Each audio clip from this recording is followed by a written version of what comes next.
সাবিত্রী, আমার শরীরের ভেতরটা আজকে দুর্বল লাগছে। সকালের খাবার কি তৈরি হয়েছে? একতলা ভাত দাও। এখনো তো উনুন জ্বালাইনি। ঘরের চালগুলো ধুয়ে পরিষ্কার করতে একটু সময় লেগে গেল। তুমি আর কিছুক্ষণ অপেক্ষা করো তো। আমার পেটের ভেতর খিদেটা চড়া হয়ে উঠেছে। একটু তরকারি আর ভাত রেঁধে দাও না। ওদিকে কানাইবাবুর আড়তে আমার কাজের সময় হয়ে গিয়েছে। দেরি হলে মালিক রাগারাগি করবেন। তবে তুমি এক কাজ করো সাবিত্রী, তুমি এই রান্নার কাজ ফেলে রেখে নিজের কাজের জন্য আড়তের দিকে যাও। তা কি করে হয়?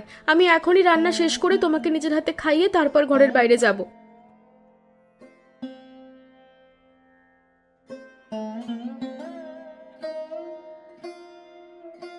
তুমি আর মিছে দেরি করো না সাবিত্রী, তুমি কাজের জন্য তৈরি হও।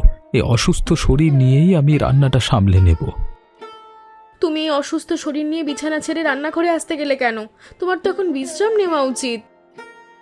এতে আমার কোনো সমস্যা হবে না সাবিত্রী, আমি ধীরে সুস্থে সব সামলাতে পারবো। তোমার কাজে দেরি হয়ে যাচ্ছে।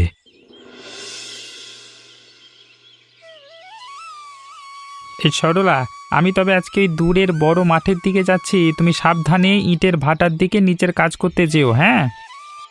তুমিও পথ দিয়ে সাবধানে যেও। মেঘলা আকাশ করেছে, যে কোনো সময় জোর বৃষ্টি নামতে পারে। আজ সকাল সকাল শরীরের অলসতা যেন কাটতেই চাইছে না। ভাটার মালিক আবার দেরি হলে বকাবকি করবেন।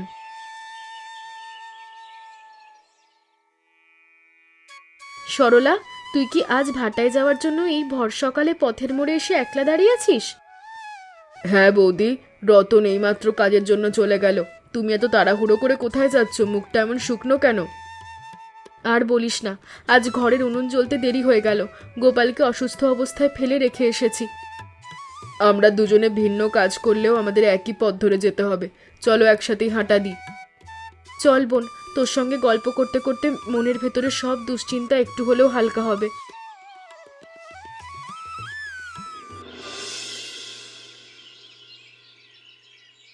কানাই বাবু, আমার ঘরের গোপালের অসুস্থতা দিন দিন বাড়ছে। আমাকে যদি আর দুটো টাকা একটু বাড়িয়ে দিতেন। 2 টাকা তোকে বাড়িয়ে দেওয়া কোনো কাজ নয় রে সাবিত্রী, আমি তোকে টাকাটা দিতেই পারি। আপনার এই দয়াটুকু হলে আমি শহরের বড় ডাক্তারখানায় নিয়ে গিয়ে গোপালের একটা ভালো চিকিৎসা করাতাম। কিন্তু প্রতিদিন এভাবে তোকে অগ্রিম টাকা দিলে আমার নিজের ব্যবসা চালানো কঠিন হয়ে পড়বে রে মা। আড়তের কাজে তো আমি কোনোদিন ফাঁকি দিইনি। আপনার সব হুকুম আমি এক মনে পালন করি।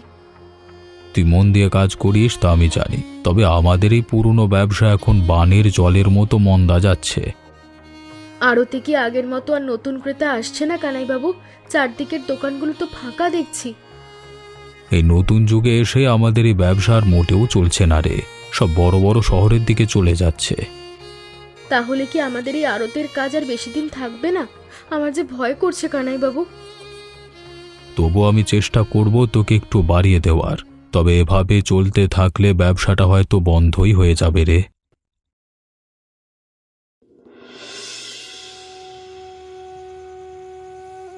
সরলা, কানাইবাবুর কথাগুলো শুনে আজ থেকে আমার বুকের ভেতরটা কাঁপছে রে বোন।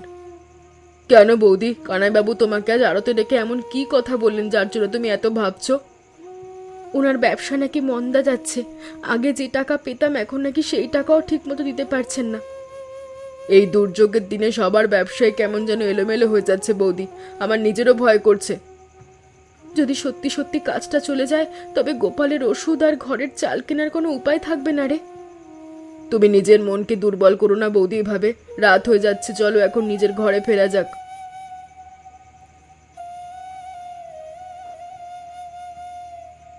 সাবিত্রী, আজকে তোমার মুখটা এমন শুকনো আর ম্লান দেখাচ্ছে কেন? আরতে কি কোনো নতুন ব্যবসা হয়েছে? কানাইবাবুর ব্যবসা নাকি আর ভালো চলছে না। ওনার আড়তের কাজটা হয়তো কয়েকদিনের মধ্যেই আমার চলে যেতে পারে। ওসব ভেবে তুমি নিজের মনে আর মিছে চিন্তা করো না সাবিত্রী, ওপরওয়ালা আমাদের জন্য একটা ভালো ব্যবস্থা ঠিক করে দেবেন। বৌদি, ও বৌদি, ঘরের ভেতরে আর কত কাজ করবে? বাইরে এসো, আমাদের কাজের দেরি হয়ে যাচ্ছে। এই তো আমি এসে গেছি রে সরলা। ঘরের বাসনগুলো পরিষ্কার করতে গিয়ে একটু সময় লেগে গেল। চলো, আজ আকাশটা মেঘলা করে আছে। বৃষ্টি নামার আগেই আমাদের পথ দিয়ে কাজে পৌঁছতে হবে।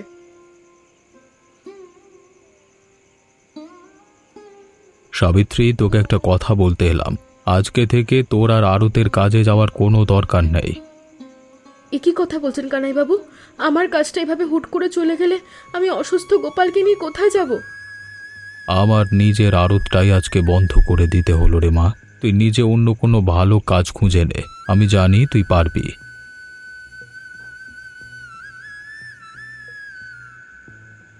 কানাইবাবু চলে গেলেন বৌদি, তুমি চিন্তা করো না, আমি যেখানে ইটের ভাটায় কাজ করি সেখানে তোমাকে ঢুকিয়ে দেব। ভাটায় আমার কাজ করে কি হবে সরলা? ওই নতুন কাজের লোকেরা কি আমাকে সেখানে নিতে রাজি হবে? আমার আজই ভাটায় গিয়ে ওনাদের সাথে কথা বলবো বৌদি, তুমি নিজের মন শক্ত রেখো, একটা ব্যবস্থা হবেই।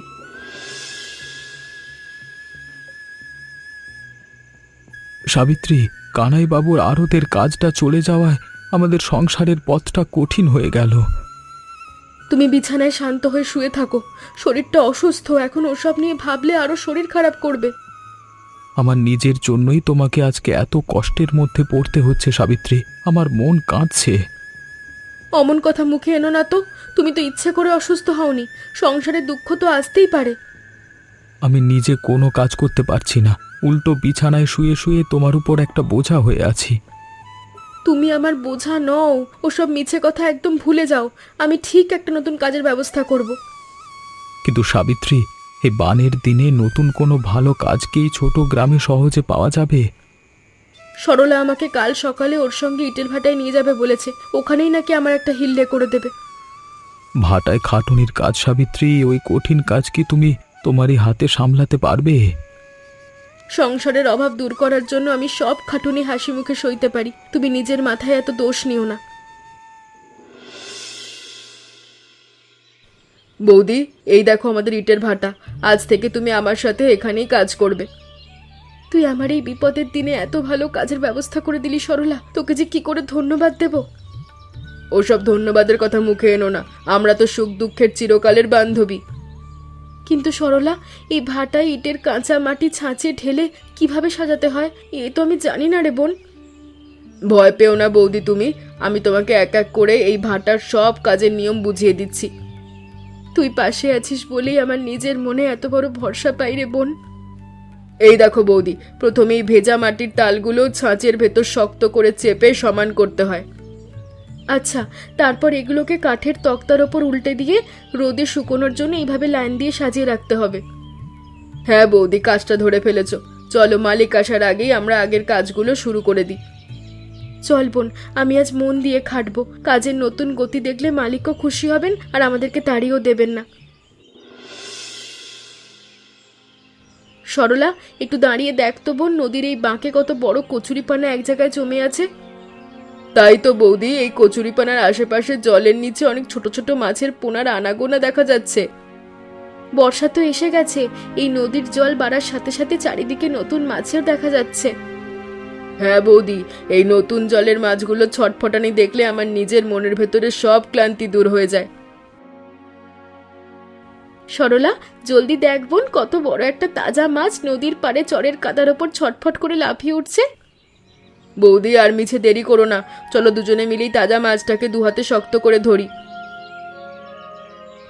আমি মাছের ল্যাজটা শক্ত করে ধরছি, মাছটা পিছল, হাত থেকে ফসকে না যায়। বা বৌদি, মাছটা তো খাসা আর ভারী, আজ আমাদের কপালটা ভালো, এত বড় মাছ ফ্রিতে পেলাম। এই মাছটাকে আজ রাতে সুন্দর করে কেটে কুটে দুজনে মিলে গরম গরম ভেজে তৃপ্তি করে খাবো। একদম ঠিক বলেছ বৌদি, চলো আজ ভাজা মাছ দিয়ে আমাদের ভোজ হবে।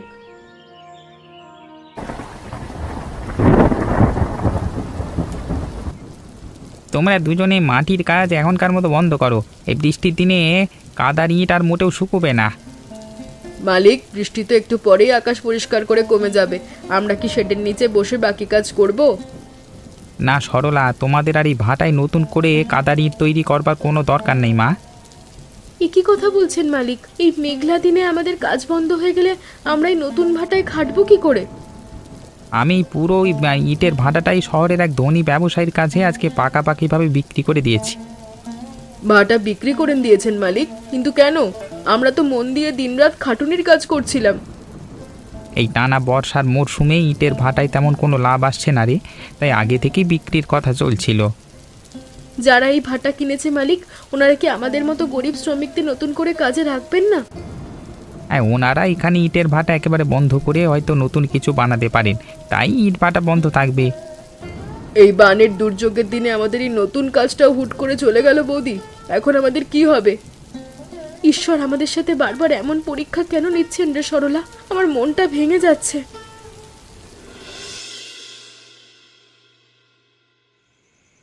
বৌদি, হঠাৎ করেই বর্ষা চলে আসার কারণে আমাদের জীবনের সবকিছু কেমন যেন এলোমেলো হয়ে গেল। হ্যাঁ সরলা, দুটো কাজই যে এভাবে পরপর চলে গেল, এখন আমরা দুজনে ঘরের জন্য কি করব কিছু ভেবে পাচ্ছি না। আমাদের সামনে সকালে ধরা ওই নদীর তাজা মাছটা পড়ে আছে বৌদি, অথচ ওটা রান্না করে খাওয়ার মতো সুখটুকু নেই। সরলা, এই মাছটার দিকে তাকিয়ে আমার মাথার ভেতর একটা সুন্দর বুদ্ধি খেললো। কি বুদ্ধি বৌদি? এই বিপদের দিনে তুমি আবার নতুন কি উপায়ের কথা ভাবছো আমাকে বলো তো। আমরা যদি বর্ষার পুরোটা সময় ঘরে হাত গুটিয়ে বসে না থেকে নদীতে এভাবে মাছ ধরি তবে কেমন হয়? নদী থেকে মাছ ধরা? কিন্তু বৌদি, আমরা তো তুই সামান্য মেয়ে মানুষ, এত বড় উত্তাল নদীতে কিভাবে মাছ ধরবো? কেন পারবো না বোন? আমাদের তো খাটুনির ভয় নেই, জাল আর চটের থলে দিয়ে নদীর চরে চেষ্টা করলেই মাছ পাওয়া যাবে। কিন্তু বৌদি, নদী থেকে রোজ কি আমাদের সংসারের খরচ চালানোর মতো পর্যাপ্ত মাছের দেখা মিলবে? সেটা আগামীকাল নদীতে গেলেই সহজে দেখা যাবে, না হলে আমাদের এই অভাবের সংসার আর চলবে না রে। তুমি ঠিকই বলেছ বৌদি, আমাদের বেঁচে থাকার জন্য এই মাছ এবার ধরতেই হবে। কাল ভোরেই আমি উঠোনে চলে আসব।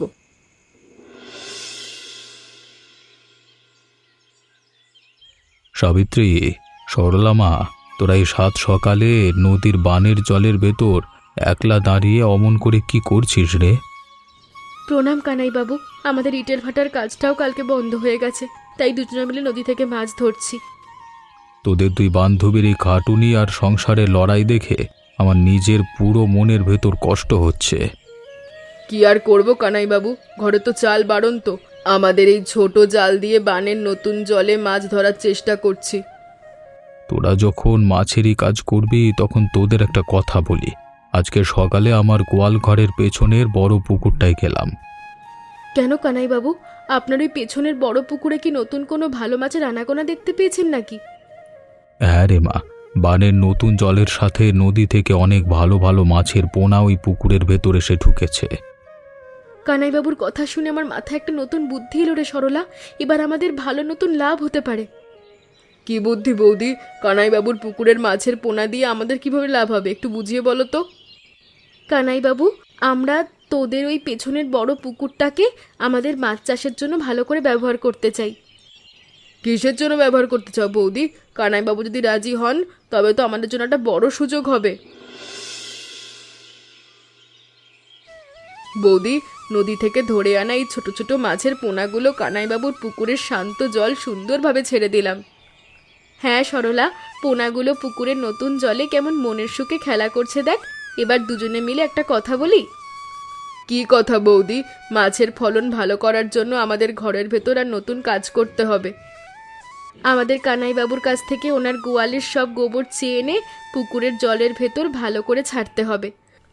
পুকুরের জলে গোবর ছাড়লে কি হবে বৌদি? গোবর দিলে কি মাছের পোনাগুলো আরো সহজ হয়ে উঠবে? হ্যাঁ বোন, বিনা টাকায় গোবর দিলে জলের ভেতর মাছের প্রাকৃতিক খাবার তৈরি হয়। চল কানাইবাবুর কাছে যাই।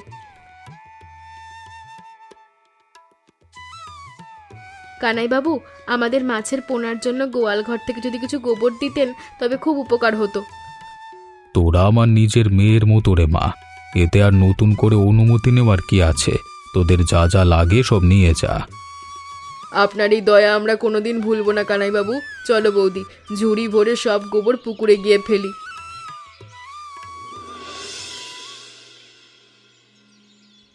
সাবিত্রী, তোমরা দুজনে মিলে কানাইবাবুর এই পুকুরে খাটুনি খেটেছ। মাছগুলো তো বেশ ভালোই বড় হয়েছে। হ্যাঁ গো, দিনরাত এক করে দেখভাল করছি বলেই পোনাগুলো কয়েকদিনের মধ্যে এত বড় আর বিক্রির উপযুক্ত হয়েছে। গোপালদা, আমাদের পুকুরের এই তাজা মাছগুলো রূপ দেখেছো? বাজারে নিয়ে গেলে মানুষ কেড়ে কুড়ে নেবে। কিন্তু সরলা, এত বড় মাছ বাজারে নিয়ে গিয়ে এখন বিক্রি করতে কে যাবে? আমার শরীর তো এখনো পুরোপুরি সারেনি।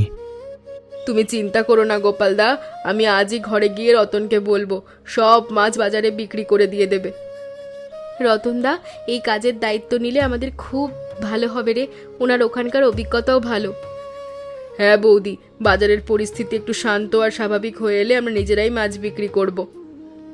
রতনের বুদ্ধি খাসা। ও বাজারে গেলে মাছের সঠিক দামটাও সহজে আদায় করে আমাদের ঘরে এনে দিতে পারবে রে। তুমি একদম ঠিক কথা বলেছো সরলা। তবে আর দেরি নয়, রতনদাকে সুখবরটা দিয়ে আসি বোন। তোমরা দুজনে যাও, রতনকে সব বুঝিয়ে বলো। আমি পুকুর পাড়ে বসে এই তাজা মাছগুলোর খেলার কিছুক্ষণ একমনে দেখি। সরলা, জালের দড়িটা তুই তোর দিকে শক্ত করে নে তো বোন। অনেকগুলো ভারী মাছ জালের ভেতর ছটফট করছে। হ্যাঁ বৌদি, আমি আমার পুরো জোর দিয়ে দড়িটা টানছি। দেখো কত বড় তাজা মাছ জলের ওপর ভেসে উঠেছে। ওগো, তুমি আর মিছে ওখানে দাঁড়িয়ে থেকো না, এই বড় ঝুড়িটা আমাদের হাতের কাছে এগিয়ে দাও তো। সাবিত্রী, সরলা, তোমরা তো আজকে সত্যি কামাল করে দিয়েছো। এত তাজা মাছ বাজারে নিলে হুলুস্থুল পড়ে যাবে। গোপালদা, এই নাও সব মাছ ঝুড়িতে সুন্দর করে গুছিয়ে দিলাম। তুমি এবার এগুলো নিয়ে বাজারে চলে যাও তো দাদা। রতন বাজারে আগে থেকেই দাঁড়িয়ে আছে সরলা। আমি মাছগুলো নিয়ে গেলেই ক্রেতাদের ডেকে সব বিক্রি করে দেবে। তুমি পথ দিয়ে সাবধানে যেও, মাছ বিক্রি শেষ করে ঘরের উঠোনে ফিরে এসো কিন্তু। তোমরা ভেবো না, আজকে সব মাছ বিক্রি করে দাম পকেটে পুরে তবেই আমি ঘরে ফিরব।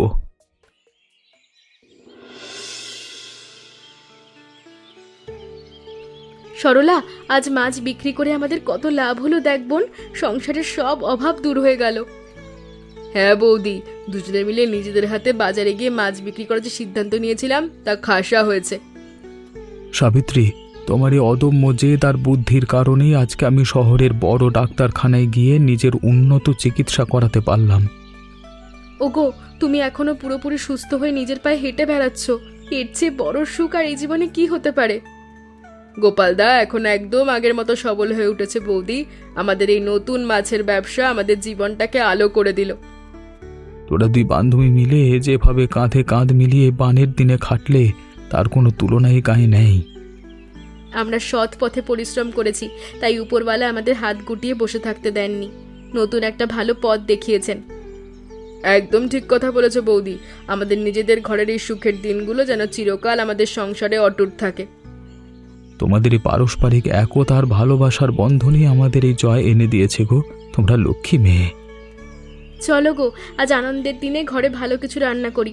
সরলা, তুই আজ রাতে কোথাও যাবি না, আমাদের সাথেই খাবি।